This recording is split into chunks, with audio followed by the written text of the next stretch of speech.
வாழும் பரமேஸ்வரா,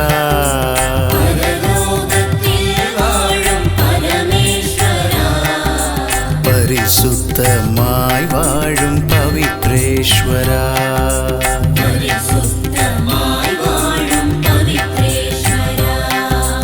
உலகிற்கு ஒளியான ஜோதீஸ்வரா,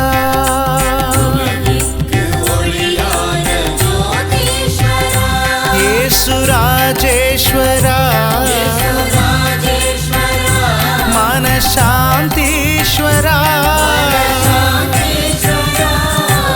பரலோகத்தில் வாழும் பரமேஸ்வரா, பரிசுத்தமாய் வாழும் பவித்ரேஸ்வரா.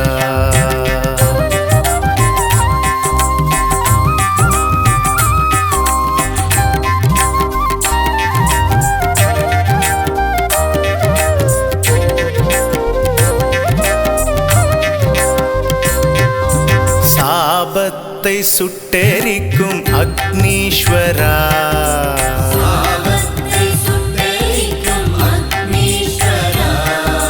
நோய் நீக்கி பேயோட்டும் வைத்தீஸ்வரா,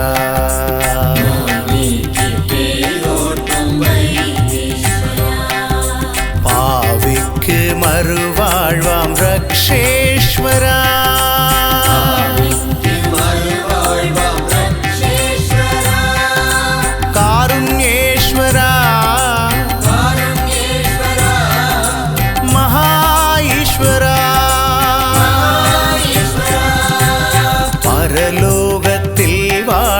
பரமேஸ்வரா, பரிசுத்தமாய் வாழும் பவித்ரேஸ்வரா.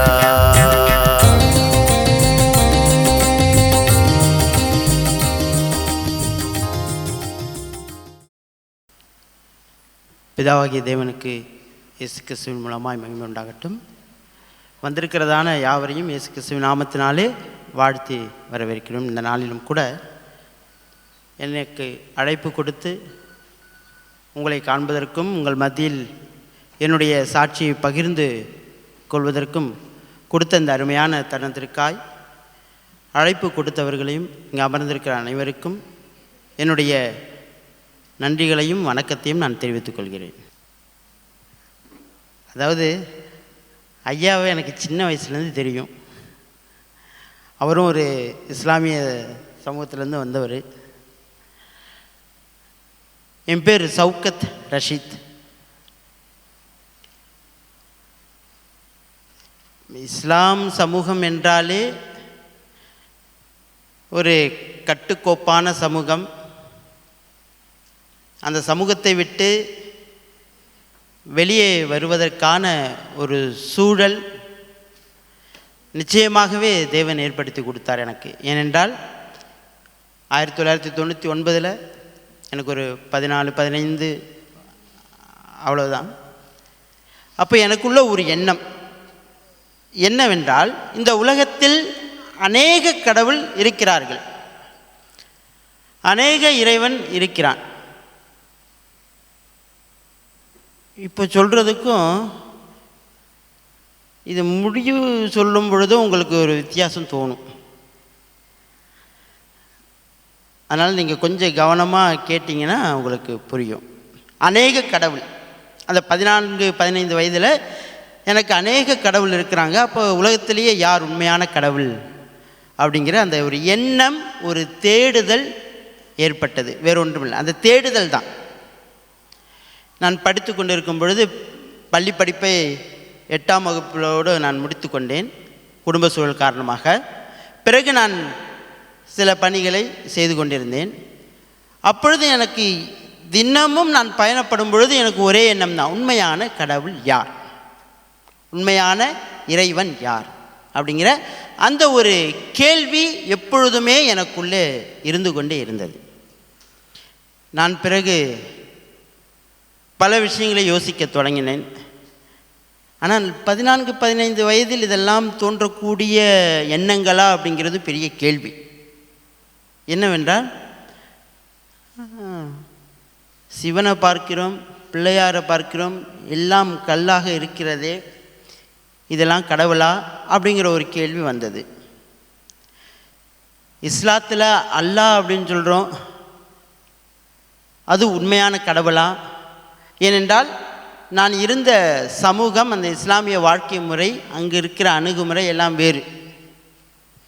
அதனால் எனக்கு மாறுபட்ட கருத்துக்கள்லாம் இருந்தது. ஆகவே அந்த சிந்தனை, அந்த எண்ணம் அந்த சிறு வயதில் வந்தவுடனே எனக்கு கிறிஸ்தவம் எப்படிப்பட்டது என்று நான் பார்க்க அந்த எண்ணம் என்னை தூண்டியது. நான் ஒரு காரியத்தை இங்கே நான் சொல்ல விரும்புகிறேன். இறைவனுடைய 5 முக்கியமான தொழில்கள் இருக்கிறது. நமக்கென்று எப்படி தொழில்கள் வேலைகள் இருக்கிறதோ அதுபோல அவனுக்கும் 5 விதமான வேலை இருக்கிறது. அவனும் அதை சரி, அவனும் அப்படி என்று சொல்லும் பொழுது நீங்கள் தவறாக எடுத்துக்க வேண்டாம், சரியா? அது அவரை மட்டுமே குறிக்கிறதுக்காக தான் அதை அவனும் என்று சொல்லுகிறேன். அப்போது அவனுக்குரிய தொழில் என்பது 5 விதமான தொழில் இருக்கிறது. ஒன்று படைத்தல், காத்தல், அழித்தல், மறைத்தல், அருளல். 5 விதமான தொழில்கள். இந்த அருளல் என்று ஒன்று நமக்கு வெளிப்படும் பொழுதுதான் மெய்யான இறைவன் யார் என்றே வெளிப்படும். அவர் நம்மை படைத்தார், நம்மை காத்தார், நம்முடைய ஆணவத்தை அழித்தார், நமக்கு அவனையே மறைத்தார். அவன்தான் நமக்கு மறைவாக அவனையே வைத்திருக்கிறான். பிறகு அவனுடைய அருளாலே அவன் தன்னை வெளிப்படுத்துகிறான் நம்மிடத்தில். ஆக இந்த 5 தொழில்களையும் அவனே செய்கிறதுனால் இதில் நம்முடைய பங்கு ஒன்றுமில்லை. ஆக அவரை அறிந்து கொள்வதற்காக அவருடைய அருளாலே அவர் எனக்கு இறங்கி அவரை வெளிப்படுத்தினார். ஆகவே எனக்கு அந்த சிறு வயதில் அல்ல, எந்த வயதில் தோன்றினாலும் அது ஒரு பெரிய காரியம் அல்ல. ஏனென்றால் அருளல் அவனுடைய வேலை. ஆகவே அவர் எனக்கு வெளிப்படுத்தினார். நான் வேதத்தை படிக்க ஆரம்பித்தேன். இயேசு கிறிஸ்து இல்லாமல் ரட்சிப்பு இல்லை என்பதை அன்றைய சூழலில் நான் உணர்ந்தேன். பிறகு கிறிஸ்தவர்களுக்கு சொல்லவா வேணும்,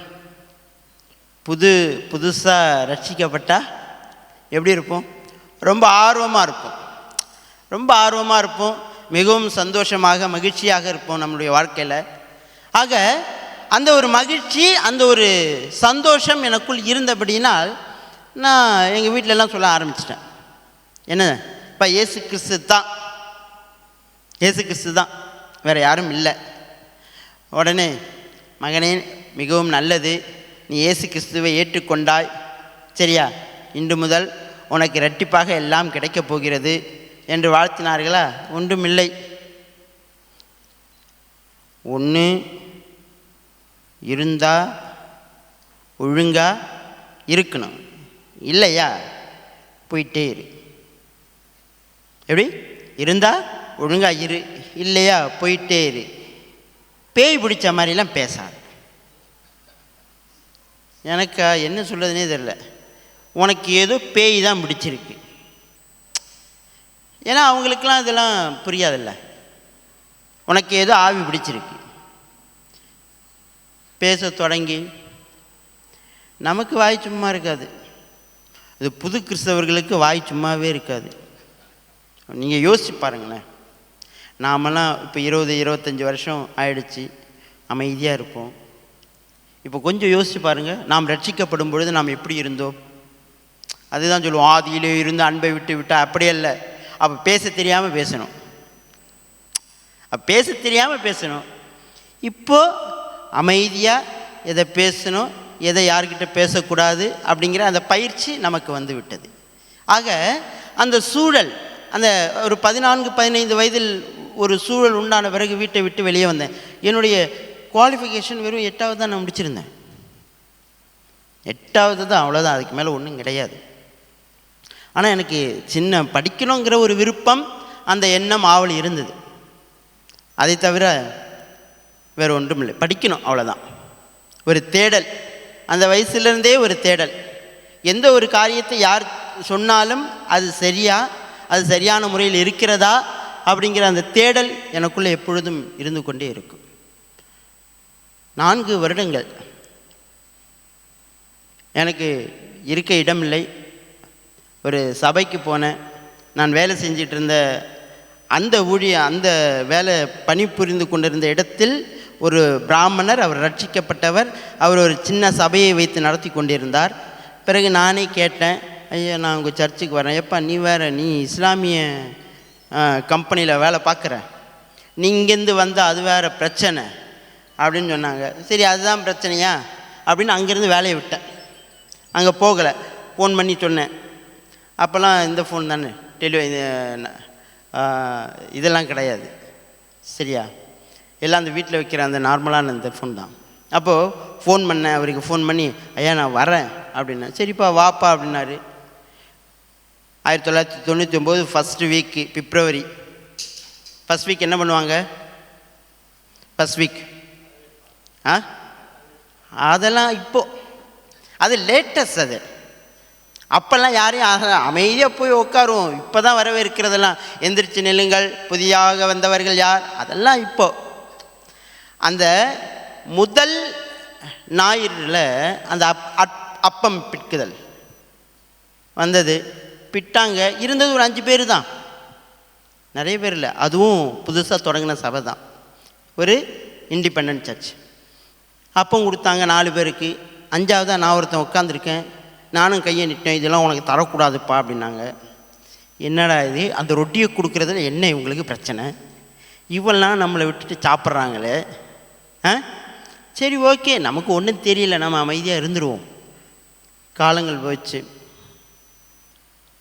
பிறகு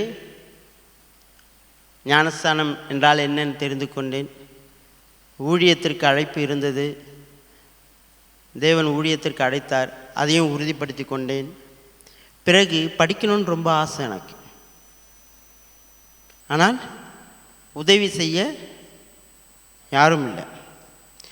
எனக்கு சில கெட்ட பழக்கம்லாம் இருக்குது. நியூஸ் பேப்பர் விடாமல் படிப்பேன். அப்போவே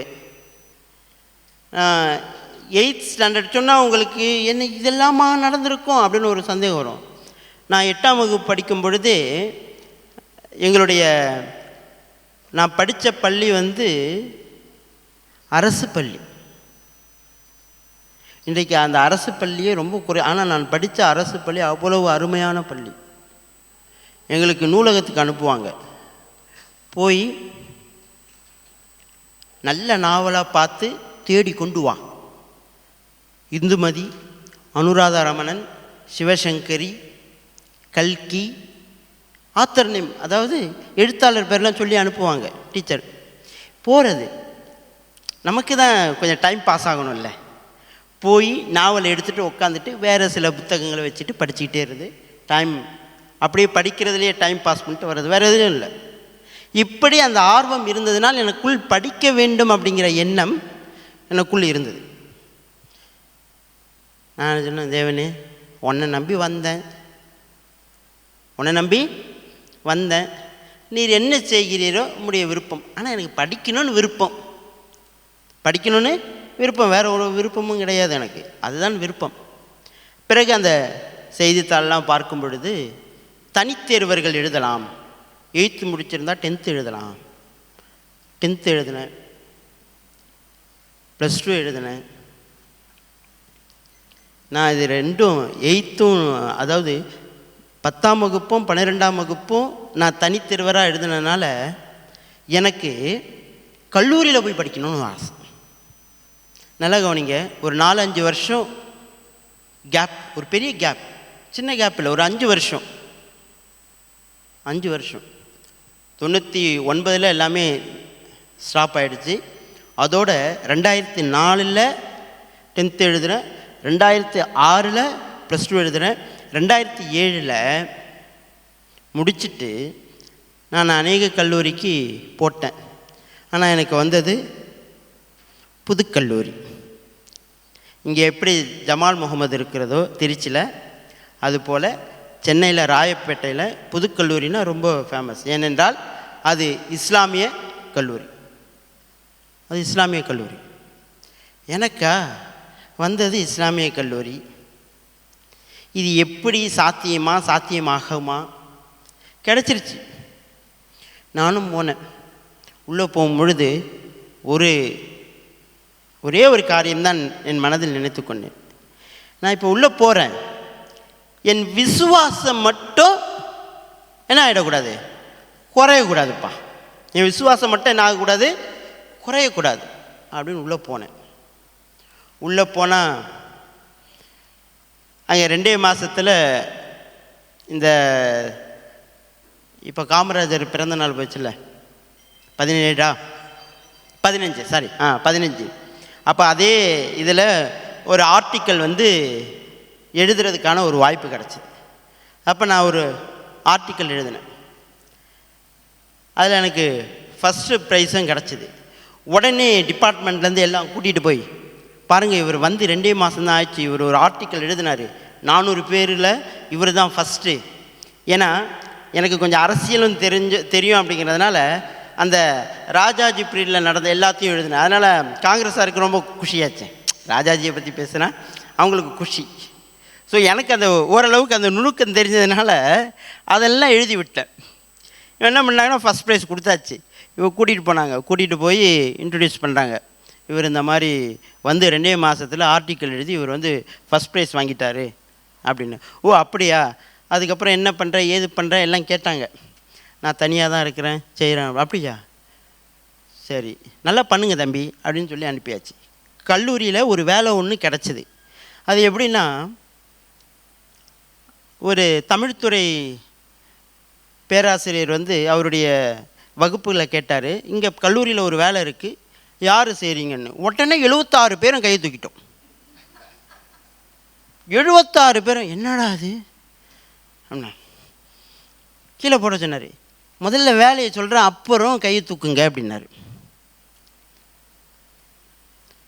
சரின்னு எல்லாரும் கையை கீழே போட்ட பிறகு சொன்னார், பாத்ரூம் டாய்லெட் கழுவணும் அப்படின்னோடனே 75 பேரும் அமைதியாகிட்டாங்க. நான் மட்டும்தான் கையை தூக்குனேன். ஏன்னா எனக்கு தான் தெரியும் என் கஷ்டம். உடனே கூப்பிட்டாரு. இந்த மாதிரி வேறு இன்னொரு 2 டிபார்ட்மெண்ட்டில் வேறு 2 பிள்ளைங்க கையை தூக்கியிருக்காங்க. கூட்டிகிட்டு போனார் நேராக பிரின்சிபல். பார்த்த உடனே, நீங்கள் அந்த பரிசு வாங்கின பையன் தானே? ஆமாம் சார். சரி ஓகே. இப்போ கொடுத்துரு. ஆமாம், எப்படி செலக்ட் பண்ணீங்க அப்படின்னு. அப்புறம் அவர் சொல்கிறாரு, இந்த மாதிரி நான் செலக்ட் பண்ணேன், எல்லோரும் கையை தூக்குனாங்க, நான் வேறு ஒரு விஷயத்தை சொல்லி செலக்ட் பண்ணியிருக்கேன். அப்படியா? அப்புறம் வேலை பார்த்தா ஒன்றும் கிடையாது, அட்டண்டன்ஸு என்ட்ரி போடணும். அதுனா எல்லோரையும் கை தூக்கிடுவாங்கல்ல, எல்லோரும் கை தூக்கிடுவாங்க 76 பேரும். அட்டண்டன்ஸ் என்ட்ரி போடணும்ப்பா, எது சுலபம்? என்ட்ரி போடுறது ரொம்ப சுலபம், உடனே எல்லோரும் கை தூக்கிடுவாங்க. 3 வருஷம் அதே கல்லூரியில் தேவன் காலையில் மதியம் ஆகாரத்தை கொடுத்து காலையில் 8 மணிக்கு போவேன். காலையில் 8 மணிக்கு, ஈவினிங் 7 மணிக்கு தான் முடியும் எனக்கு. ஏன்னா எனக்கு மதியம் 2 to 7, காலையில் வேலையை பார்த்துட்டு மதியம் முடிச்சுட்டு வருவேன். இரவு ஒரு வேலை பார்த்துட்டு இருந்தேன். இப்படி பார்த்து கொண்டு எனக்கு ஒரு இஸ்லாமிய சில சகோதரர்களும் உதவி செஞ்சாங்க. பிலிப் அன்சாரின்னு ஒரு சகோதரர், அதுக்கப்புறம் அப்துல் காதர் பாஸ்டர்னு ஒருத்தர். ஸோ இந்த மாதிரி இஸ்லாத்திலேருந்து ரட்சிக்கப்பட்ட சில சகோதரர்களும் எனக்கு அந்த சூழலில் உதவி செஞ்சாங்க. தேவனுடைய கிருபையினால் நான் பிகாம் முடித்தேன்.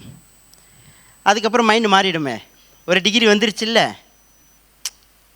ஆணவம் தலை லேசாக தூக்கும் எப்போவுமே ஆணவம் நமக்கு. அதாவது அவரை காண்பிப்பதற்காக நம்முடைய ஆணவத்தை அழித்தாலும் ஏதோ கொஞ்சம் லேசாக இங்கே ஒட்டிகிட்டு தான் இருக்கும் அந்த ஆணவம். அடுத்தது MBA படிக்கணும் அப்படின்னு எண்ணம்.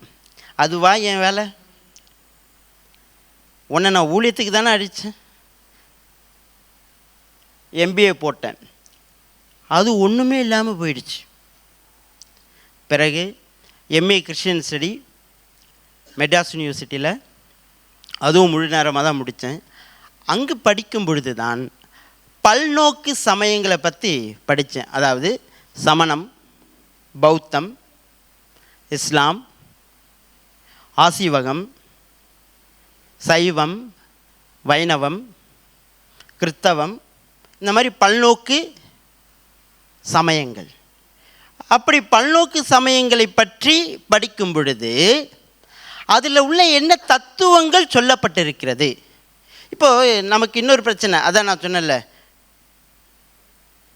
சிலையை பார்த்த உடனே சிலை வழிபாடு டோட்டலாக என்ன பண்ணிடுறோம், அவ்வளோதான், முடிஞ்சு போச்சு, சிலையை வழிபடுகிறவர்கள் போக முடியாது அப்படிங்கிற அந்த ஒரு முடிவுக்கு நம்ம வந்துடுறோம்.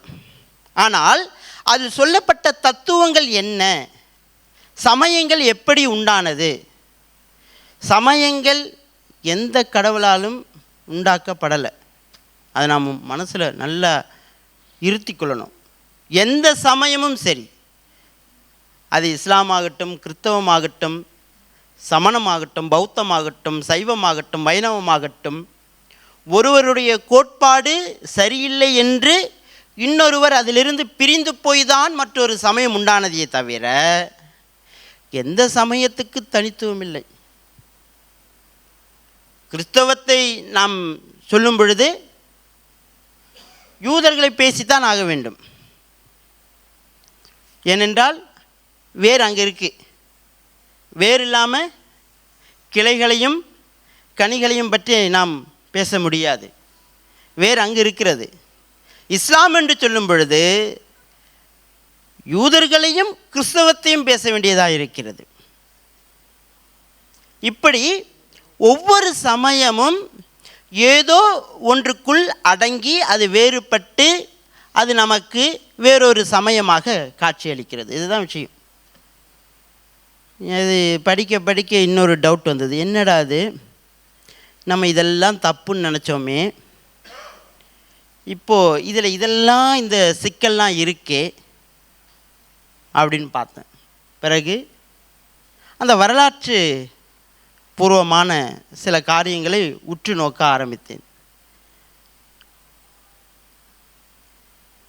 யூதர்களுக்கு அப்புறம் வந்த சமயம் எது என்று நீங்கள் நினைக்கிறீர்கள்? யூதர்களுக்கு பிறகு, யூதர்களுக்கு பிறகு, யூத சமயத்துக்கு பிறகு கிறிஸ்தவம், இஸ்லாம், வேற நீங்கள் நெருங்கிட்டீங்க. சமணம்.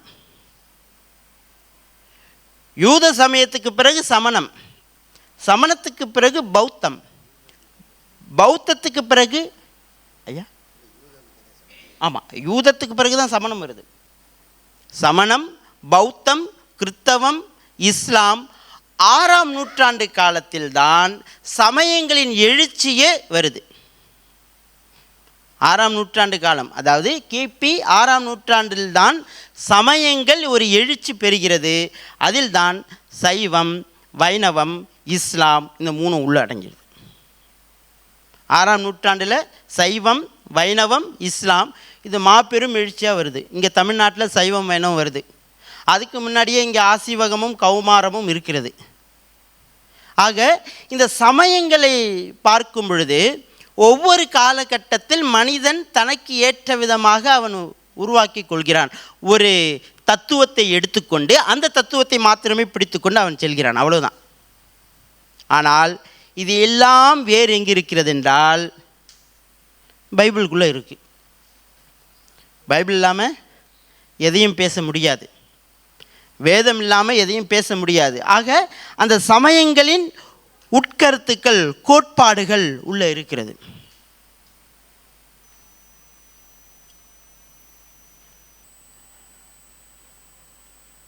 நம்ம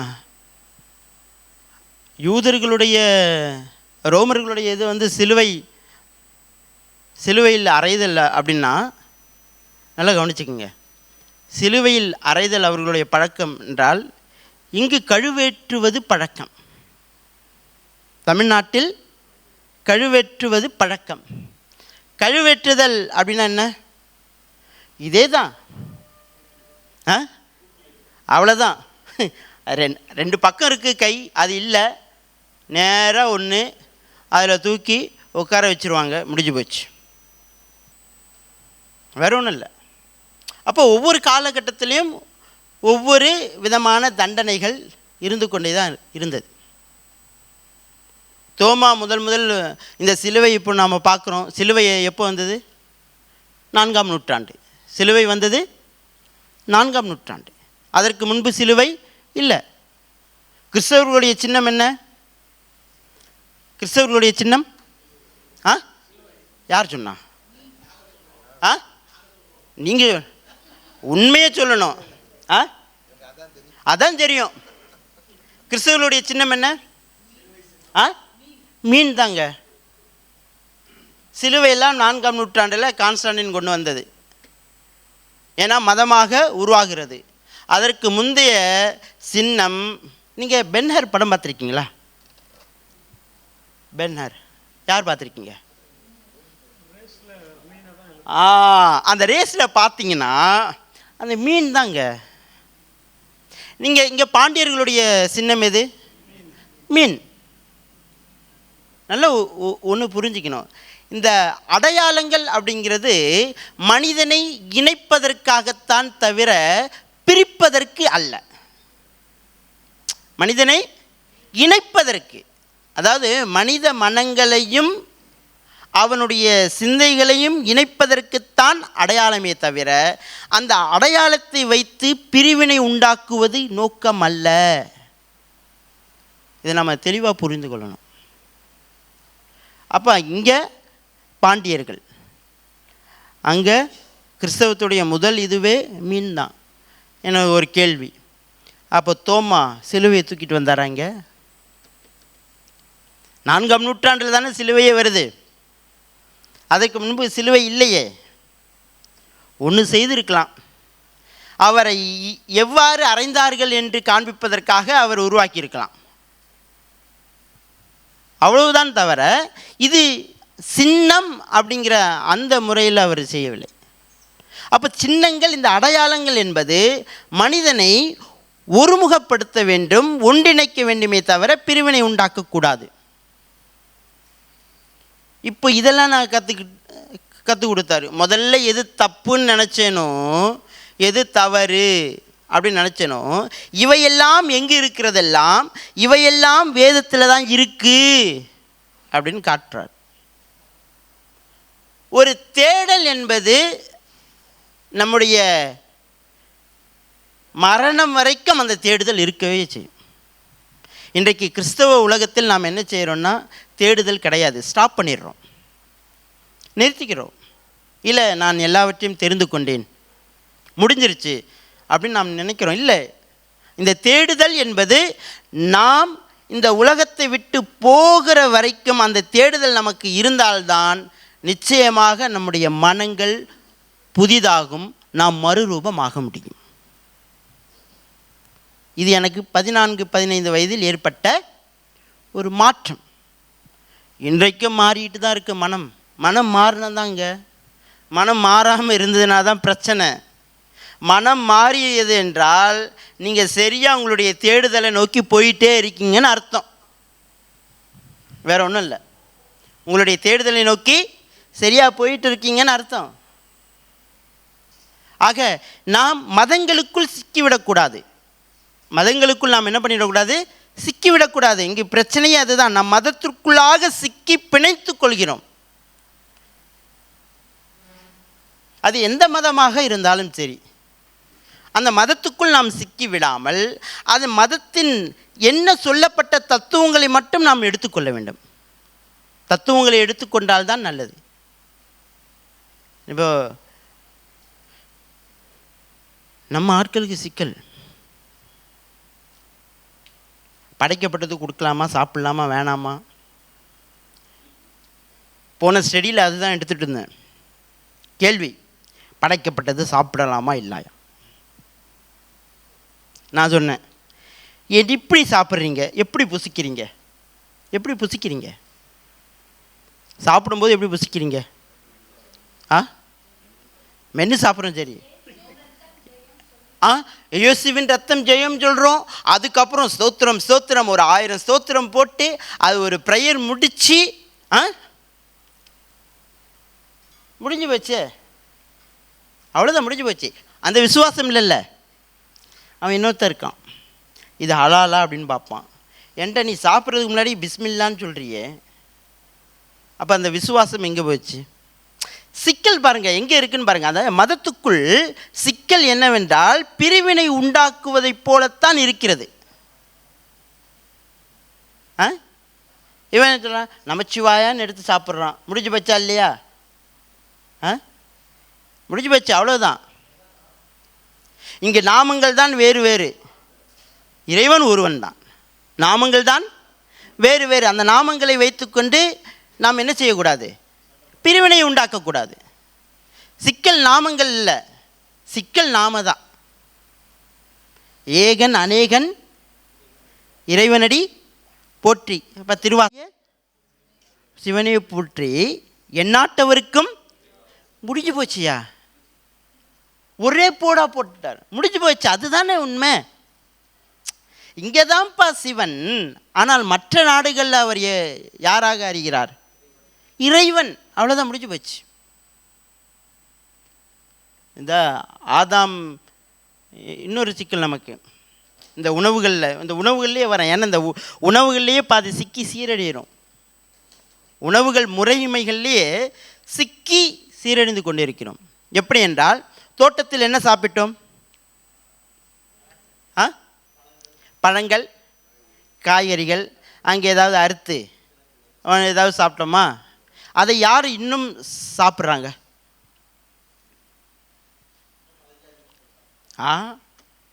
அவங்களும் வந்துட்டாங்க. நல்ல கவனிங்க, பழங்கள் மட்டுமே அதிகமாக சாப்பிட்ற கூட்டம் யாருன்னா சமணர்களும் பௌத்தர்களும்.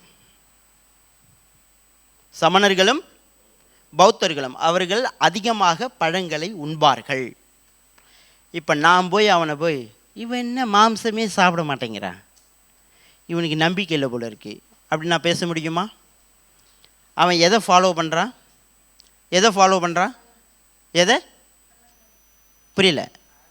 இல்லை, ஏதேன் தோட்டத்தில், அந்த ஆதாம் ஏவாள் தோட்டத்தில் நடந்த அந்த சம்பவம் இன்றும் அவன் ஃபாலோ பண்ணிகிட்ருக்கான். நிர்வாணா, சமணத்தில் நிர்வாணா கோட்பாடு இருக்குது. அப்படின்னா என்ன அர்த்தம்? ஆடை இல்லாமல் இருப்பது. எங்கே ஆடை இல்லாமல் இருந்தாங்க? ஏதேன் தோட்டத்தில். அவன் அதை அப்படி எடுத்துக்கிட்டான், அப்படியே எடுத்துக்கிறாங்க. நல்ல ஒன்றை மட்டும் நாம் சரியாக புரிந்து கொள்ள வேண்டும். என்ன சமயங்களில் என்ன இருக்கிறது என்பதை நாம் உற்று பார்த்து, யார் எதை பின்பற்றுகிறார்களோ அவர்களை பார்த்து நாம் என்ன செய்யணும்னா, கோபப்படுறதோ எரிச்சல் படுறதோ அவசியம் இல்லை. அவர்கள் நம்மிடத்தில் தான் இருக்கிறார்கள், அவர்களை இழுத்துக்கொள்வது மிக மிக சுலபம். அவர்களை எடுத்துக்கொள்வது மிக மிக சுலபம். இன்றைக்கு கிறிஸ்தவம் இந்தியாவில் வளராததுக்கு காரணம் என்னென்னா, ஒரு மதத்தை மாத்திரமே நாம் ப்ரொஜெக்ட் பண்ணிக்கிட்டே இருக்கிறோம், அவ்வளோதான். நீங்கள் ஒன்றை கவனித்து பார்க்கணும். நாம் இந்தியாவில் கிறிஸ்தவர்களாக மாறிய கூட்டம் அதிகமானவர்கள் யார்?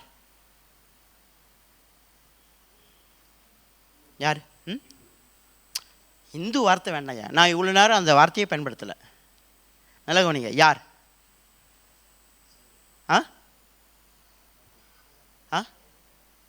வேற? நமக்கு ரொம்ப ஈஸியாக நம்ம போவோம், அங்கே தான் போய் சுவிசேஷம் சொல்லுவோம். நல்ல கவனிங்க, விளிம்பு நிலை மக்கள் நல்லா புரிஞ்சுக்கணும். யார்கிட்ட போகிறோம் நம்ம? ஏன் அங்கே போகிறோம்? அல்லேலூயா, கரெக்டாக பாயிண்டாக தான் விஷயம். இதே ஒரு சைவம், ஒரு வைணவம், ஒரு சமணம், ஒரு பௌத்தம் ஏன் பரவலை? ஏன் இன்றைக்கும் என்ன சொல்கிறோம்? கிறிஸ்தவம் 3% தான் இருக்குது. நான் மதம் சார்ந்து நான் பேசவில்லை. இன்றைக்கு பேசுகிற அந்த முறையை நான் சொல்கிறேன். நான் 3% தான் இருக்கிறது, 4% தான் இருக்கிறது என்று இன்றைக்கும் அப்படி தான் சொல்கிறேன். ஏன்? என்ன காரணம்? வெறும் நம்முடைய எண்ணம் வெறும் விளிம்பு நிலை மக்கள் தான், அதை தாண்டி போவதில்லை. ஏன் அதை தாண்டி போவதில்லை? கற்றுக்கொள்வதில்லை, அவ்வளோதாங்க. எதையும் நாம் கற்றுக்கொள்வதில்லை, கற்றுக்கொள்ள விரும்புவதும் இல்லை. ஊழியக்காரர்கள் நாம் அனைவரும் ஊழியக்காரங்கள் இல்லை, நாம் அனைவரும் கற்றுக்கொள்ள வேண்டியவர்கள் தான். கற்றுக்கொண்டே இருக்க வேண்டும். இது வெஸ்டர்ன்காரன் அழகாக ஏமாற்றி வச்சுட்டான். தெரியும் அவனுக்கு, இவனுங்களாம் முட்டா பையலுக. என்ன பண்ணுறான்னா, ஒரு டிகிரியை கொடுத்து, ஒரு டிகிரி முடிச்சுட்டா நீ பெரிய ஆள். எப்படி? ஒரு டிகிரி முடிச்சுட்டா பெரிய ஆள், எல்லாம் தெரிஞ்சவன். ஆனால் நல்லா கவனிங்க, டிகிரி வாங்கிறதுக்கும் படிக்கிறதுக்கும் வித்தியாசம் இருக்குது. டிகிரி வாங்கிறது ஒரு குறிப்பிட்ட காலம், படிப்பது என்பது அவன் உயிரோடு இருக்கிற நாளெல்லாம் படிக்கிறது தான், வாழ்நாள் முழுவதும். இதுதான் வித்தியாசம். இன்றைக்கு கிறிஸ்தவ சமுதாயம் படிப்பதில்லை, எந்த ஒரு காரியத்தையும் உற்று நோக்குவதில்லை. நான் இன்றைக்கு இருப்பது, என்னை சுற்றி யார் அதிகமாக இருக்கிறார்கள் என்றால் பிராமணர்கள். நான் நல்லா கவனிங்க, இஸ்லாத்திலிருந்து எல்லாம் பிராமணர்கள் தான். நான் இருக்கிற பகுதியெல்லாம் அதிகமாக பிராமணர்கள் தான், வேறு யாரும் கிடையாது. அந்த உயர் சாதி வகுப்பினர் என்று சொல்லப்படுகிறதான அந்த பிராமண கூட்டம் கேட்பாங்க, நீங்கள் என்ன இஸ்லாத்து, நீங்கள் என்னென்னமோ பேசுகிறீங்க, என்னென்னமோ சொல்கிறீங்க. உட்காரு, கொஞ்ச நேரம் பேசுவோம். நல்லா கவனிங்க, எப்பொழுது நாம் பேச முடியும்? நாம் எப்பொழுது ஒருவனுக்கு சுவிசேஷம், இது ஒரு நீ இப்போ தேவன் கடவுள் பேசுவார், சட்டியில் இருந்தால் தான் அகப்பையிலே வரும். என்ன இது எப்படி சொல்லி தரோம் நாம்? நீ இப்போ கடவுள் பேசுவார்னா என்ன அர்த்தம்? சட்டியில் இருந்தால் தானே எடுத்து பேசுவார். உனக்குள் இருந்தால்தான் அவர் பேசுவார், உனக்குள் இருந்தால்தான் அவர் நடத்துவார். உனக்குள் இருக்க வேண்டிய சரக்கு என்ன இருக்கணுமோ அது இருக்கணும். ஆனால் இன்றைக்கு அந்த சூழல் இல்லை. நாம் அந்த சூழலிருந்து மாறுபடணும். நம்ம ஒரு பாட்டு பாடுவோம், சங்கீதம் 121 பாடுங்க யாராவது. சங்கீதம் 121.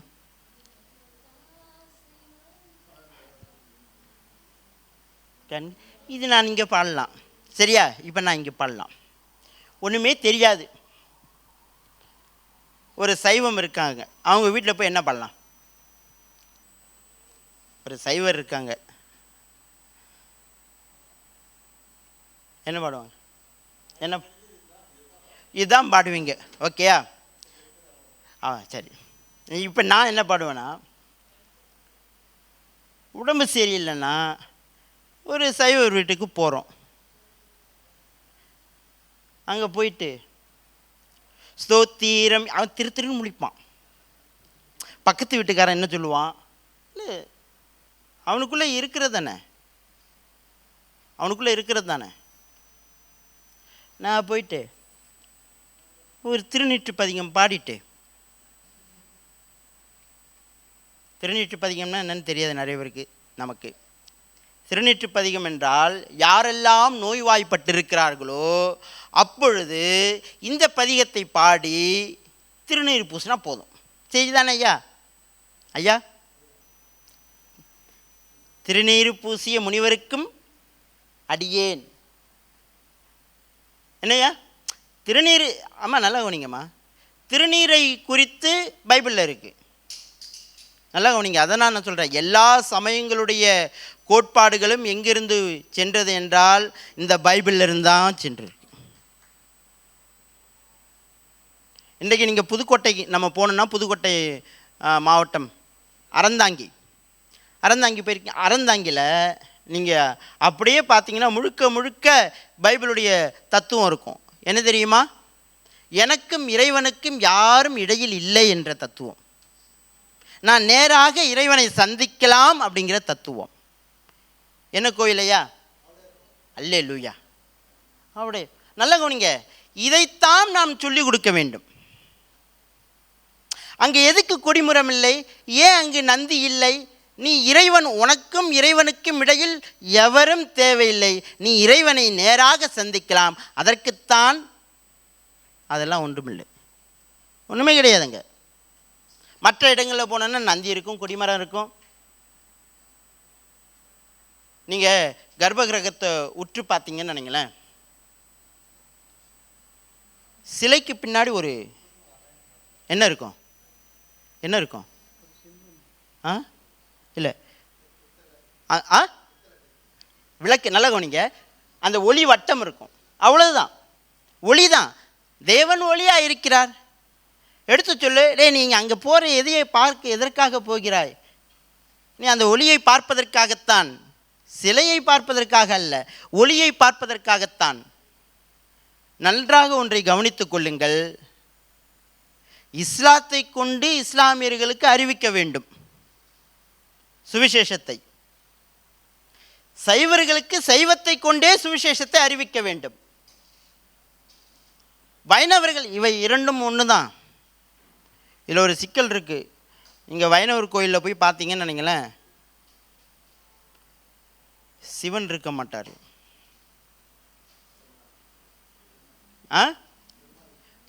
ஆனால் இதே நலகோனிங்க, இதே நீங்கள் சிவன் கோயிலில் போய் பார்த்தீங்கன்னா வைணவத்துடைய ஏதாவது ஒரு தடம் இருக்கும். இதுவும் புரியாது, அவன் அங்கே நடத்துகிற நாடகமே புரியாது. நம்ம ஆள் பாவம், நம்ம சைவர்கள் பாவங்க. ஆனால் தமிழ்நாட்டில் சைவர்களுடைய இது பெரும் பிரச்சனை, பாவம். அப்ராணிங்கிறத விட அவங்க எல்லாற்றையும் ஏற்றுக்கொள்கிற ஒரு கூட்டம்.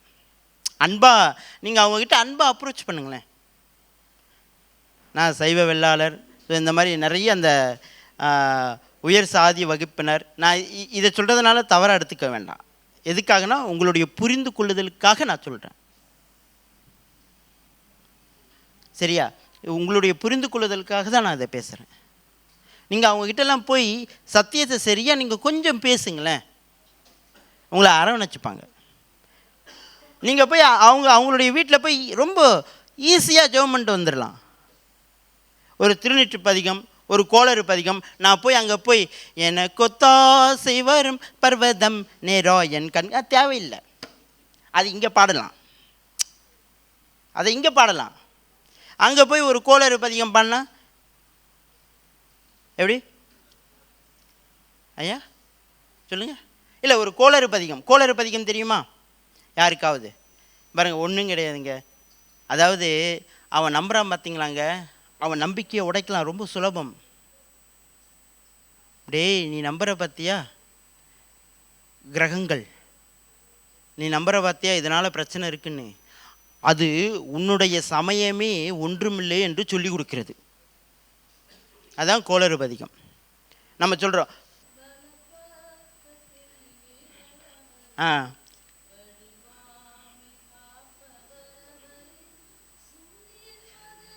சந்திரன் இரவில் சேதப்படுத்தாதே. நல்லா கவனிங்க, இதே உண்மையா இல்லையா? இதைத்தான் அவனும் ஆனால் அவனுக்கு அதில் நம்பிக்கை இல்லை. ஏன் நம்பிக்கை இல்லை என்றால், அவன் சரியான ஒரு இறைவனை அறிந்து கொள்வதற்கான முயற்சியில் ஈடுபடவில்லை, அல்லது இறைவன் அவனுக்கு மறைத்து வைத்திருக்கிறான், அவ்வளோதான்.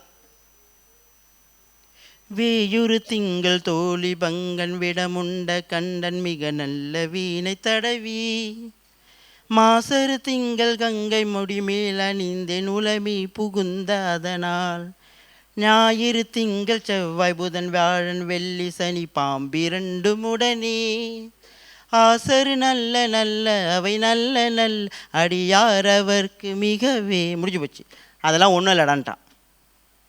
எப்படியா? ஞாயிறு திங்கள் செவ்வாய் புதன் வியாழன் வெள்ளி சனி பாம்பு, அதெல்லாம் ஒன்றும் இல்லை போடான்ட்டார். இப்போது சிக்கல் இதை எடுத்துகிட்டு போய் நீ இதை விசுவாசினா விசுவாசிக்க மாட்டான். ஆனால் இதில் இப்படி சொல்லி இருக்கிறது, நீ இதை விசுவாசிக்க வேண்டாமா? உன்னை கிரகங்கள் ஒன்றும் செய்யாது, கிரகங்கள் ஒன்றும் செய்யாது. அப்போ அவனுக்கு எதை இருக்கிறதோ அவன் எதை கற்றுக்கொண்டிருக்கிறானோ அதை வைத்து கற்றுக் கொடுப்பது தான் சால நன்று. ஆனால் இன்றைக்கு சூழல் நமக்கு அப்படி இல்லை. இன்றைக்கி அதனால தான் பிரச்சனை. சங்கின்னு சொல்லுவோம். சங்கின்னா என்னது?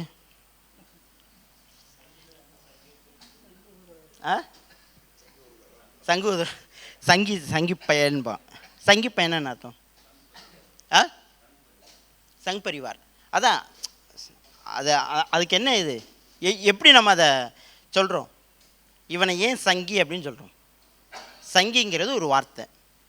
ஏன் அந்த வார்த்தையை குறிப்பிட்ட சில நபர்களுக்கு நாம் பயன்படுத்துகிறோம்? அப்படியா? மதவெறி பிடித்தவர்கள், அவ்வளோதான், வேற ஒன்றும் இல்லை. மதவெறி இன்னைக்கு எல்லாத்துலேயும் சங்கி இருக்கான். இஸ்லாத்தில் சங்கி இருக்கான், கிறிஸ்தவத்தில் சங்கி இருக்கான். சமணம் பௌத்தம்ல கிடையாது. சங்கி இல்லாத கூட்டம் சமணம் பௌத்தம் தான். அவங்ககிட்ட போய் நீங்கள் எல்லாம் பேசலாம், அவங்ககிட்ட போய் நீங்கள் எல்லாம் பேச முடியும். ஆனால் சைவத்திலையும் சரி, வைணவத்திலையும் சரி, கிறிஸ்தவத்திலையும் சரி, இஸ்லாத்திலையும் சரி, எல்லாத்திலையும் எந்த கூட்டம் இருக்கிறது? சங்கிகள் கூட்டம் இருக்கிறது. மறந்து விடாதீர்கள். நாம் மற்றவர்களை சங்கி என்று சொல்லும் பொழுது நாம் சங்கியாக இருக்கிறோமா? அது ரொம்ப சில வார்த்தைகளை நம்ம பயன்படுத்துகிற போது யோசிக்கணும், நாம் எப்படி இருக்கிறோம் அப்படிங்கிறது. ஆக இந்த இறைவனை, ஏக இறைவனை, இயேசு கிறிஸ்துவை நாம் அறிவிப்பது என்பது மிக மிக மிக மிக சுலபம். இங்கே தாங்க கொட்டியே கிடக்கு. தமிழ்நாட்டில் கொட்டி கிடக்கு. இயேசு கிறிஸ்துவை அறிவிப்பதற்கான சான்றுகள், சிற்பங்கள் எல்லாம் கொட்டி கிடக்கு. நீங்கள் இங்கே திருச்செங்கோடு போனீங்கன்னு நினைங்களேன். திருச்செங்கோடு போனீங்கன்னா அங்கே ஒரு சிவஸ்தலம் இருக்குது. ஆண் பாதி அர்த்தநாரீஸ்வரர். அதான் ஆண் பாதி பெண் பாதி. நீங்கள் கவனித்து பாருங்களேன். அது எந்த தத்துவம்? எந்த தத்துவம்? அது லேட்டரல். அதாவது பவுல் சொல்கிறது எங்கே வந்துருச்சு? ஆதியாகமத்திலே வந்துருச்சு. ஆதியாகமத்திலே கொண்டு வந்துட்டார். ஆணையும் பெண்ணையும், சரியா, ஆணும் பெண்ணுமாக சிருஷ்டித்தார். இதில் ஒரு சிக்கல் இருக்குது. இதை ரெண்டு விதமாக எடுத்துக்கலாம். ஆணும் பெண்ணுமாக சிருஷ்டித்தார்னா ஆணையும் பெண்ணையும் சிருஷ்டித்தார்னு எடுத்துக்கலாம். இன்னொரு பொருள் என்னென்னா, ஒரு ஆணை அந்த பெண்ணுடைய தன்மைகளும் இருந்து ஆணும் பெண்ணுமாக ஒரு ஆணை சிருஷ்டிக்கிறார். இந்த பக்கம் பெண்ணுக்குள் ஆண் சுவாபத்தன்மையும் வைத்து அவர் என்ன பண்ணியிருக்கிறார்? இதில் நல்ல கவனிங்க, எது அதிகமாக இருக்குதோ அது மேம்படும். ஆணுக்கு ஆண் தன்மை இருந்தால் அந்த மேல், அந்த இது மேல் வரும். பெண்ணுக்கு ஆண் தன்மை அதிகமாக இருந்தால் அவங்களுக்கு அந்த இது வரும். சில பெண்களை பார்த்தீங்கன்னா ஆக்ரோஷமாக இருப்பாங்க, கவனிச்சிருக்கீங்களா? அவங்களுக்குள்ள அந்த பெண் தன்மை குறைவாக இருக்கும். சிலர் ஆண்கள் பார்த்தீங்கன்னா ரொம்ப சாதுவாக இருப்பாங்க, அவங்களுக்கு அந்த பெண் தன்மை என்னவாக இருக்கும்? அதிகமாக இருக்கும். இவ்வளோதான் விஷயம். இந்த குரோமோசோம் XY. ஆக இறைவன் அவருடைய படைப்பில் ரொம்ப அழகாக படைச்சிருக்காரு. நீங்கள் சுலபமாக ரொம்ப, அதாவது எனக்கு பல நேரங்கள் ஆச்சரியம் என்னென்னா, இந்த தமிழ்நாட்டில் இவ்வளோ பெரிய ஒரு விஷயம் இருக்கா அப்படிங்கிறது நான் தேடி தேடி தேடி பார்க்கும் பொழுது எனக்கு ரொம்ப ஆச்சரியமாக இருக்குது. கோயிலுக்குள்ளேயே உட்காந்து, நான்லாம் இப்போல்லாம் அதிகமாக கோயிலுக்குள்ளேயே உட்காந்து சுவிசேஷம் சொல்லிட்டு வர்றது. முடிஞ்சு போச்சா? அவ்வளோதான். கோயிலுக்குள்ளேயே போய் உட்காந்து சுவிசேஷத்தை சொல்ல முடியும். ஆனால் நான் அதற்கு தயாராக வேண்டும்.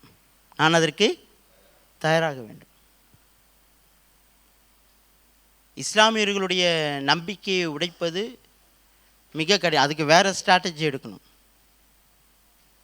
ஆனால் இவர்களை கொண்டு வருவது மிக மிக மிக மிக சுலபம். ஏனென்றால் இவர்கள் மிகவும் எப்படிப்பட்டவர்கள்? மென்மையானவர்கள். ஏன்னா அந்த தன்மை இயல்பாகவே இங்கே இருக்குது. அங்கே உள்ள தன்மை வேறு. இங்கே உள்ள மண்ணுடைய தன்மை வேறு, இங்கே உள்ள வாழ்வியல் முறை வேறு. நான் அவனை பொட்டு வச்சா பொட்டு வைக்கக்கூடாதுன்னுமா நம்ம ஆள். எப்படி அப்படி தானே சொல்லி கொடுக்குறோம். சபைக்கு ஒருத்தவங்க வச்சுட்டு வராங்கன்னா என்ன சொல்லிடுறோம்? முதல்ல எடு, அது பிசாசு. அது யார் சொல்கிறது? இன்னொரு பிசாசு சொல்லுதுன்னு நினச்சிக்கணும். உண்மை இதில். அதாவது இந்த பூசுதல் அப்படிங்கிறது புதுசு இப்போ ஒன்றும் இல்லை. என்னாகமம் 19ஆம் அதிகாரத்தில் நீ அதை ஆட்டை அறுத்து அந்த ஆட்டை பாளையத்துக்கு புறம்பே கொண்டு போய் சுட்டெரித்து அதனுடைய சாம்பலை எடுத்து கொண்டு வந்து என்ன பண்ணு, தண்ணியில் கரைச்சி வெய்யா அப்படிங்கிறாரு. அது சுத்திகரிக்கும் ஜலமாய் பயன்படுத்தப்படுகிறது. இவர்கள் ஜலத்தில் கரைக்கவில்லை, சரீரத்தில் கரைத்து விடுகிறார்கள். அவ்வளோதான். அப்படியே தான் இருக்கணும்னு அவசியம் இல்லைல்ல. மாற்றம் தேவை தானே. 3000 வருஷத்துக்கு முன்னாடி நடந்த ஒரு நிகழ்வு இப்போவும் அதே தான் கரைக்கணும்னு அவசியம் இல்லைல்ல. அது பூசுவதே எதற்காக பூசுகிறார்கள் என்பது மிக மிக உன்னிப்பாக கவனிக்கணும். 3 நாமம் 3 பட்டை அழகாக போடுறாங்க. பிதாவுக்கு ஒரு பட்டை, குமாரனுக்கு ஒரு பட்டை, யார் பரிசுத்த ஆவியானவருக்கு ஒரு பட்டை. இந்த பட்டையை சொல்லிக் கொடுக்க வேண்டாமா? அடுத்தது திருமண் நாமம், அவன் போடுறான், அவனும் 3 போடுறான். ஆமாம், நல்லா கவனிங்க. தமிழ்நாட்டில் மட்டும்தான் பிதாவையும் குமாரனையும் பரிசுத்த ஆவியானவரையும் சொல்லி கொடுக்கக்கூடிய அத்தனை சாத்தியக்கூறுகள் இங்கே தான் இருக்குது. நீங்கள் இதை தாண்டி வெளில போனீங்கன்னா கிடையாது. நீங்கள் வடக்கில் போனீங்கன்னா சிவனை வெறும் அழிக்கிற கடவுளாகத்தான் பார்ப்பான் அவன். ஆனால் இங்கே அப்படியே இல்லை. படைத்தல், காத்தல், அழித்தல், மறைத்தல், அருளல், இதுதான். ஆனால் நம்ம வேறு வேலையெல்லாம் தரோம் அவருக்கு. என்னென்ன வேலையெல்லாம் தருவோம் தெரியுமா? நான் முன்னால் போனால் நீ பின்னாடி வா, நீ சைடில் வா, இங்கிட்டு வா. அவருடைய வேலை வேறு. ஒவ்வொரு பவுல் அழகாக சொல்கிறாரு, ஆட்கொண்ட என்னை ஆட்கொண்டவரும் என்னை. ஆமாம், அது எவ்வளோ பெரிய வார்த்தை தெரியுமா? ஆட்கொண்டவர் அப்படின்னால ரொம்ப மிக மிக மிக மிக மிக ஒரு உன்னத ஒரு அதாவது ஒரு உன்னதமான ஒரு பரிசுத்தமான வார்த்தை ஆட்கொள்ளுதல். அதற்கு அளவே இல்லை. ஆட்கொள்ளுதல் அப்படின்னா ஒரு மனுஷன் போயிட்டே இருக்கான், அங்கே அப்படியே தூக்குறது, அப்படியே தூக்குறது, அவ்வளோதான். மனம் வருந்துறது அதெல்லாம் கிடையாது, அங்கேயே தூக்குறது, அவ்வளோதான், முடிஞ்சு வச்சு. அங்கேயே அவனுடைய ஆணவத்தை அங்கேயே அழிச்சிடுறாரு. அவர் ஒரு தடவை அருளல் ஒரு மனிதனுக்கு கொடுக்க வேண்டும் என்றால் அவனை முதல் செய்கிறதே அவனை ஆட்கொள்ளுதல். இங்கே எத்தனை பேர் ஆட்கொண்டு இருக்கிறோம்? அதனால தானே உட்கார்ந்துருக்கோம். ஆட்கொண்டதுனால தான் நாம் உட்கார்ந்துருக்கோம். ஆட்கொள்ளுதல் இல்லை என்றால் நாம் அமர்ந்திருக்க முடியாது. ஆக இந்த சூழல், இங்கே உள்ள சூழல்களை நாம் புரிந்து கொள்ள வேண்டும். திருவானைக்காவல் இருக்கு. திருவானைக்காவல் தெரியுமா? என்ன ஸ்தலம்?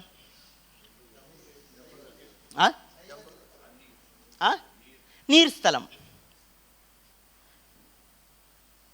பஞ்சபூதங்கள். ஆமாம், நல்லா கவனிங்க. பஞ்சபூதம் என்பது எங்கே போனாலும் பஞ்சபூதம் தான். நீ அரபில் சொன்னாலும் சரி, தமிழில் சொன்னாலும் சரி, நீ வேற்றுமொழியில் எந்த நிலம்னா நிலம்தான், நீர்னா நீர் தான், காற்றுனா காற்று தான். நீ மொழி தான் மாறும், பூதங்கள் மாறாது. மொழி மாறியதினால் பூதங்கள் மாறிவிடுமா? பெயர் மாறினால் இறைவன் மாறி விடுவாரா? இல்லை. பெயர் தான் வேறு வேறு. நாம் அந்த பெயரை வைத்துக்கொண்டு என்ன செய்யக்கூடாது? சண்டை போடக்கூடாது. பெயரை வைத்துக்கொண்டு சண்டை போடக்கூடாது. அது யார் என்பதை தான் நாம் அவர்களுக்கு புரிய வைக்க வேண்டுமே தவிர வேறு ஒன்றும் கிடையாது. திருவண்ணாமலை நெருப்பு ஸ்தலம், காலாஸ்திரி வாயு ஸ்தலம், வேற காஞ்சிபுரம் பூமி ஸ்தலம், திருச்சி நீர் ஸ்தலம், இது திருப்பதி அது ஸ்தலம், அது ஸ்தலம் அல்ல, திருப்பதி வேற. கோவில். பஞ்சபூத ஸ்தலம் 5 தான். எதற்காக? அங்கு ஒவ்வொரு ஸ்தலத்திலையும் வைத்து இறைவனை சொல்லிக் கொடுப்பதற்காக தான், வேற ஒன்றும் இல்லை. அவன் பூதங்களுக்குள் அடங்கி இருக்கிறான். இன்றைக்கு இயற்கையோடு யாராவது எதிர்த்து நிற்க முடியுமா? முடியவே முடியாது. எதிர்த்து நிற்க முடியாது. ஏனென்றால் அதனை கட்டுப்படுத்துகிறவனும் அதை உண்டாக்கி அதை பூதமாக அனுப்புகிறவனும் அவன் தான், வேற யாரும் கிடையாது. அப்போ இந்த புரிதல், நாம் அந்த புரிதல் தேடுதலுக்குள்ளாக நம்முடைய மனம் மறுரூபமானால்தான் நிச்சயமாக இங்கே ஒரு பெரிய எழுச்சியை ஏற்படுமே தவிர, நாம் அப்படியே பழைய பேட்டன், எப்படி ஸ்தோத்திரம் ஸ்தோத்திரம் ஸ்தோத்திரம் அதில் வீட்டுக்குள்ளேயே முடிச்சிருங்கோ. எடி அது வீட்டுக்குள்ளேயே என்ன, எனக்கு நான் கற்றுக்கொண்ட முறைமையின் வீட்டுக்குள்ள, வெளியே சொல்பவர்களுக்கு வேறு ஒரு முறை, பிள்ளைகளுக்கு உங்கள் வீட்டில் சொல்லிக் கொடுக்கும் முறை வேறு, நீங்கள் கல்லூரிக்கோ நீங்கள் பள்ளிக்கூடத்திற்கோ போகும் பொழுது அந்த பிள்ளைகளுக்கு சொல்லிக் கொடுக்கும் முறை வேறு. அதற்கு என்ன சிலபஸ் இருக்குதோ அதை தான் நீங்கள் சொல்லித்தர போகிறீங்க. அவர்கள் எதை கற்று வைத்திருக்கிறார்களோ அதைத்தான் நாம் சொல்லிக் கொடுக்க வேண்டும். ஆக இப்படியாக நாம் பயணிக்கும் பொழுது கிறிஸ்தவம் ஒரு சமயமாக அல்ல, ஒரு மாபெரும் எழுச்சி. எல்லாரும் வருவாங்க. நான்லாம் எங்கே போனாலும் சரி, உடம்பு சரியில்லையா, ஒரு திருநீற்று பதியத்தை பாடி ஜெபம் பண்ணிட்டு வந்துடுறது, அவ்வளோதான். இப்போ நான் அதை பாடினேன்னா அடுத்தது பண்ணுறதுக்கு எனக்கு தடை வருமா? வராது. அவன் மந்திரமாவது நீர், வானவர் மேலது நீர், சுந்தரமாவது நீர், துதிக்கப்படுவது நீர். எப்படியா? மந்திரமாவது நீர். மந்திரம்னா என்ன? நம்ம ஆட்கள் மந்திரம்னா ஒன்றும் இல்லை, நம்ம வசனம்னு சொல்கிறோம், அவன் மந்திரம்னு சொல்கிறான். அவ்வளோதானம்மா. நாம் என்ன சொல்கிறோம்? வசனம். அவன் என்ன சொல்கிறான்? மந்திரம். 4 வேதங்கள் அது வேறு.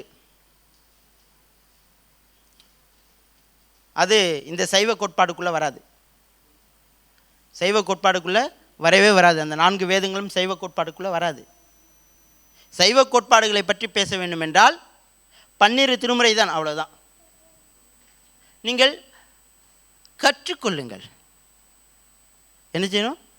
கற்றுக்கொள்ளுங்கள். ஆக இஸ்லாத்திலிருந்து வெளியே வந்த நான் எதற்காக எவ்வளோ நான் சொல்கிறேன்னா, இஸ்லாத்திலிருந்து வெளில வந்த நான் கிறிஸ்தவத்தை மட்டும் கற்றுக்கொண்டு அப்படியே நிற்கலை, விடலை. சைவம், வைணவம், பௌத்தம், ஆசீவகம், கௌமாரம், ஏன்னா நாம் பலதரப்பட்ட மனிதர்களை நாம் சந்திக்கிறோம், பலதரப்பட்ட மனிதர்களை சந்திக்கிறோம். அரைச்சமாகவே என்ன பண்ணக்கூடாது? அரைக்கவே கூடாது. அவனுக்கு என்ன தேவை, அதாவது 1 தீமோத்தேயுவில் நினைக்கிறேன், அவனவனுக்கு இன்னின்னபடி உத்தரவு சொல்ல உங்கள் வசனம் உப்பால் சாரமேறினதாய். எப்படியா? சாரம் இருக்கணும். அவன் நம்ம அதை பேசும்பொழுது அவன் சிந்திக்கணும்.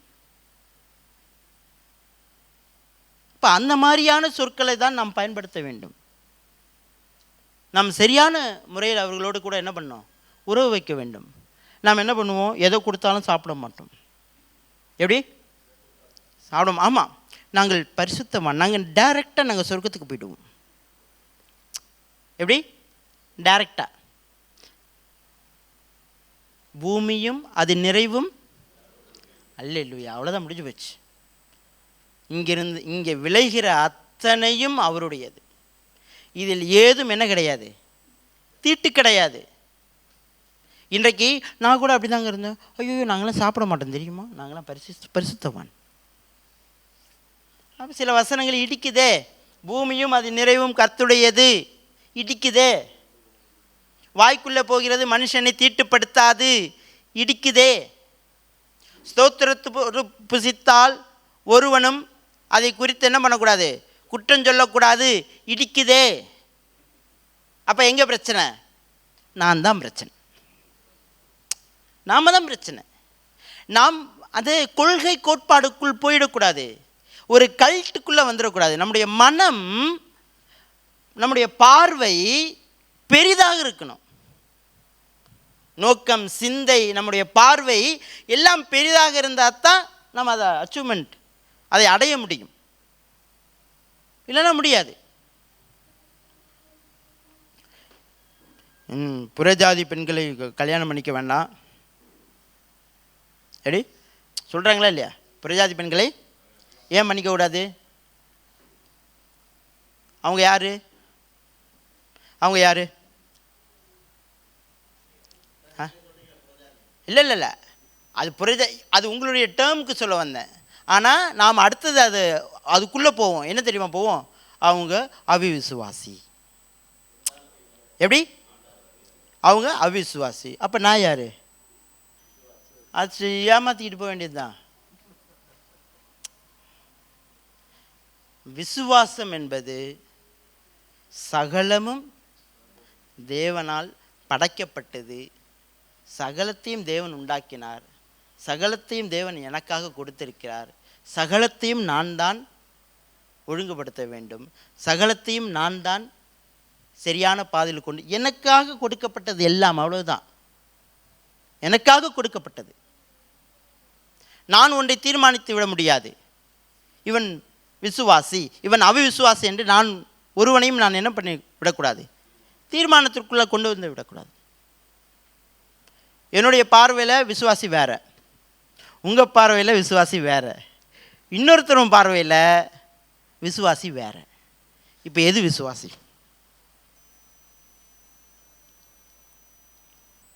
இப்போ நான் ஒன்று சொல்கிறேன். சுத்தம் நல்லா கவனிச்சுக்கோங்க. சும்மா கை கழுகிறது ஒரு வகையான சுத்தம். ஒருத்தன் சோப்பு போட்டு என்ன பண்ணுறான்? கை கழுவுறான். இப்போ இவன் ரெண்டு பேருக்குள்ள யாரு அசுத்தம்? யார் அசுத்தம்? யாருடைய பார்வைக்கு யார் அசுத்தம்? சோப்பு போட்டு கழுவுறவனுக்கு சாதாரணமாக கழுவுறான் பார்த்தீங்களா, அவன் அசுத்தமாக தெரிவான். அப்போ இதில் எது சரியான ஒரு இதுன்னு நாம் சொல்கிறோம்? இன்னொருத்தன் அந்த சோப்பு கூட கிடையாது. கொரோனா வந்தபோது வருது என்னது? சானிடைசர். சில பேர் சானிடைசர் சும்மாவே போட்டுப்பாங்க பார்த்தீங்களா? அப்போது இப்போ சோப்பு போட்டு கழுகுறான், இன்னொருத்தன் இவனுக்கு என்னவா இருப்பான்? ஏன்னா இவன் அடிக்கடி சானிடைசர் போட்டுக்கான். விளங்குதா நான் சொல்கிறது? அப்போ அந்த அந்த அந்த வித்தியாசம், அந்த வேறுபாடு, இதுதான் தவிர இதில் எது சுத்தம்? பூரணம். இதெல்லாம் சிக்கல். நமக்கு நம்ம சில வார்த்தைகளை பயன்படுத்த தெரியாமல் பயன்படுத்துகிறோம். பூரணம் என்பது ஒவ்வொருவருடைய மனநிலைக்கு மாறும்.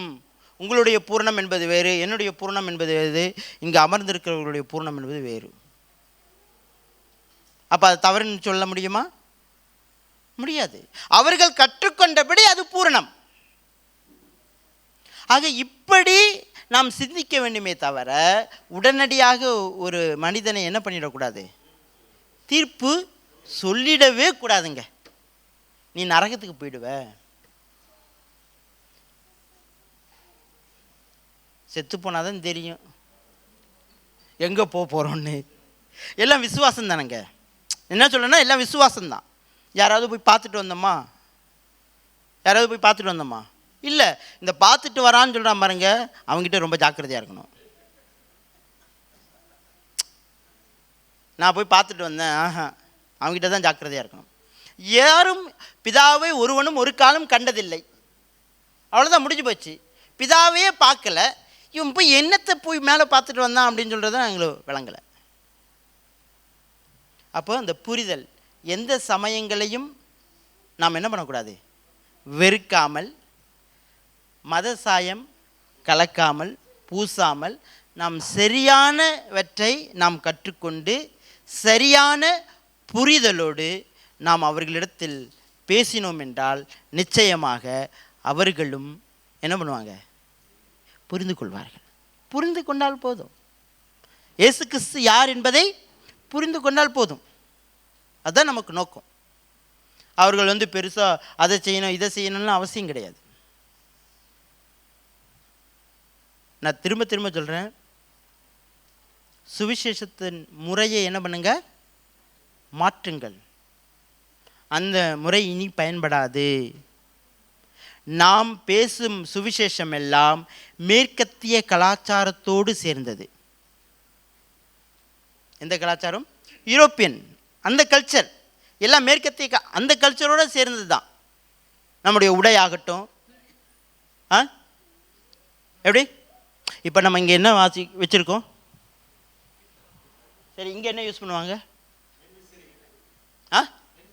இல்லை இல்லை இல்லை இல்லை, இங்கே உள்ள அல்லேலூயா. வீணையை மீட்டினாலும் அதை மீட்டினாலும் இசை ஒன்று தான். இது புரிஞ்சுக்கிட்டா சரி, இசை ஒன்று தான். ஆனால் நமக்கு வேறு விதமாக தெரிகிறது. நீங்கள் மாற்றுங்களேன். நான் என்ன சொல்கிறேன்னா, எல்லாமே மேற்கத்திய இதுவாக தான் இருக்குது. நம்முடைய வழிபாடு முறைமைகள் எல்லாமே மேற்கத்திய முறைமைகள் இருக்கிறதுனால்தான் வருவதில்லை. சங்கடமாக இருக்குது, கஷ்டமாக இருக்குது. நீங்கள் அதை மாற்றி பாருங்களேன், நிச்சயமாக ஒரு கூட்டம் வரும். யாராலையும் தடுக்க முடியாது, யாராலும் ஒன்றும் பண்ண முடியாது. அந்த முறைமைகள் மாற மாற மாற இங்கே உள்ள கலாச்சாரத்தின்படியாக, இங்கே உள்ள வாழ்வியல் முறைமைகளின்படியாக இங்கு நாம் அவரை தொழுது கொள்ளும் பொழுது, ஏன் அப்படி தொழுது கொண்டால் ஏற்றுக்க மாட்டாரா? இப்படித்தான் தொழுது கொள்ளணும்னு ஏதாவது சட்டம் இருக்கிறதா, விதி இருக்கிறதா? இருக்கிறதா? பைபிள் ஏதாவது சட்டம் விதி போட்டிருக்கா? இல்லையே. அதனால தான் இன்றைக்கி இப்போது டான்ஸ் மயமாக போகுது, நடனமயமாக போகுது. அந்த நடனமயம் போகிறதுனால தான் பலருக்கு சிக்கலாக இருக்குது. கேட்குறாங்க, பலரும் கேட்குறாங்க என்கிட்ட, இது எப்படி பக்தி, இது எப்படி இறை பக்தி? நாம் கொண்டு போயிடுவோம். எங்கே கொண்டு போயிடுவோம்? தாவீதுக்கு போயிடுவோம். தாவீதுக்கிட்ட தான் போவோம், இயேசு கிறிஸ்துக்கிட்ட வரமாட்டோம். இயேசு கிறிஸ்து நமக்கு எதை சொல்லி கொடுத்தார், இயேசு கிறிஸ்து என்ன சொல்லி இருக்கிறார் அப்படிங்கிறது தான் நாம் கவனிக்குமே தவிர வேறு மற்ற காரியங்களை நாம் கவனிக்க வேண்டிய அவசியம் இல்லை. ஆகவே எல்லா சமயங்களையும் என்ன பண்ணுங்க, நேசிங்க, எல்லாரிடத்திலும் அன்பு செலுத்துங்க, பிறனையும் நேசி. அதான் ரொம்ப கஷ்டம். ஆமாம், எனக்கு இப்போ நம்ம ஆட்கள்லாம் குறைஞ்சிட்டாங்க. இந்த பக்கம் ஏறிக்கிட்டே போகுது சைவம் வைணவம். ஏன்னா அவங்களோட அதிகமாக பேசுகிறேன்ல, சத்தியத்தை அங்கே தானே நம்ம இருக்கணும், நம்ம அங்கே தானே இருக்கணும். நாம் அந்த சமூகத்தோடு நம்ம பேச போகிறோம், அவங்களுக்கு நம்ம சொல்லி கொடுக்க போகிறோம். அப்போ நம்ம அங்கே தான் இருந்தாகணும். ஒரு பக்கம் இஸ்லாத்து இந்த பக்கம் போனாலும் ஒரு பக்கம் அந்த பக்கம் போய் ஆகணும்.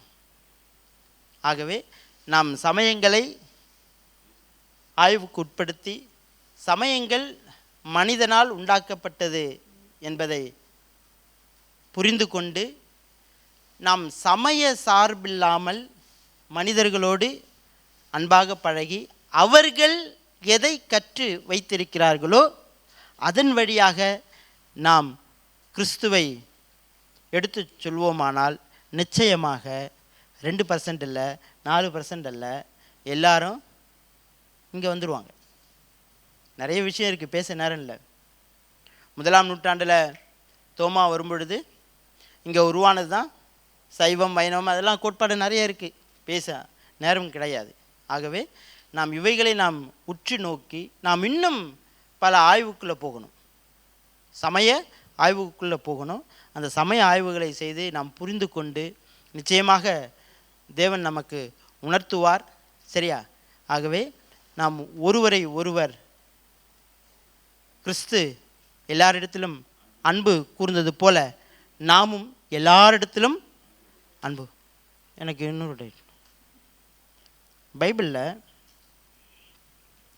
இயேசு கிறிஸ்து சிலை வழிபாடுக்கு எதிராக ஏதாவது பேசியிருக்காரு?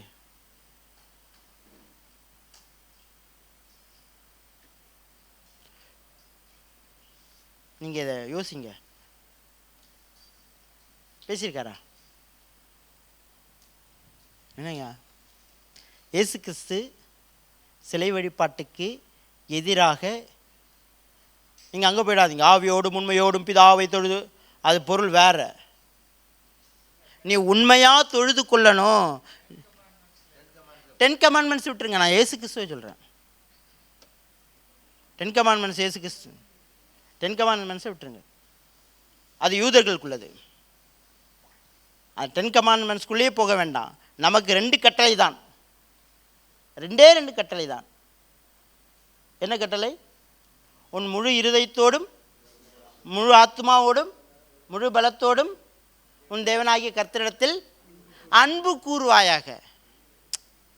நல்லா கவனிச்சுக்குங்க, அங்கேயும் அன்பு கூறணும், இங்கேயும் அன்பு கூறணும். இதுதான் நமக்கு.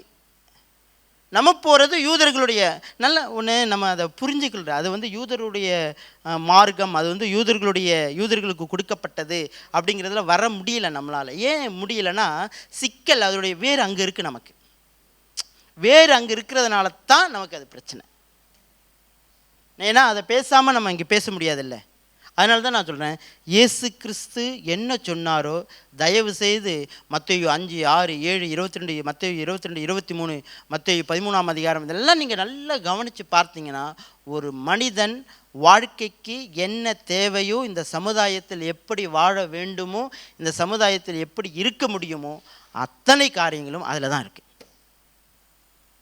ஆகவே இயேசு கிறிஸ்து சொன்னதை இன்னும் கொஞ்சம் கூட நம்ம உற்று நோக்கி அதை ஆய்வுக்கு உட்படுத்தி நாம் புரிந்து கொண்டு இந்த சமுதாயத்தோடு நாம் நல்விதமாக மகிழ்ச்சியாக சமாதானமாக வாழ முடியும். அவர்கள் நமக்கு எதிரிகள் அல்ல.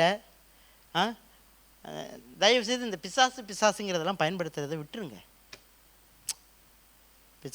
அதை நாம் என்ன பண்ணக்கூடாது, அதிகமாக நன்மை எப்போவுமே நல்லதை சொல்லி பழகுங்க, நல்லது சொல்லி பழகுங்க. அது தேவையில்லாமல் எதிர்க்கு நமக்கு அது. ஆக எல்லோரையும் நாம் சிநேகித்து அரவணைத்து நாம் கிறிஸ்துவின் உபதேசத்தை இன்னும் உற்று கவனித்து நாம் அதை ஏற்றுக்கொண்டால் நிச்சயமாக இதே சங்கிகள் கூட்டத்தில் நாம் மகிழ்ச்சியாக வாழ முடியும். அல்லேலூயா. தேவன் உங்களை ஆசீர்வதிப்பார்.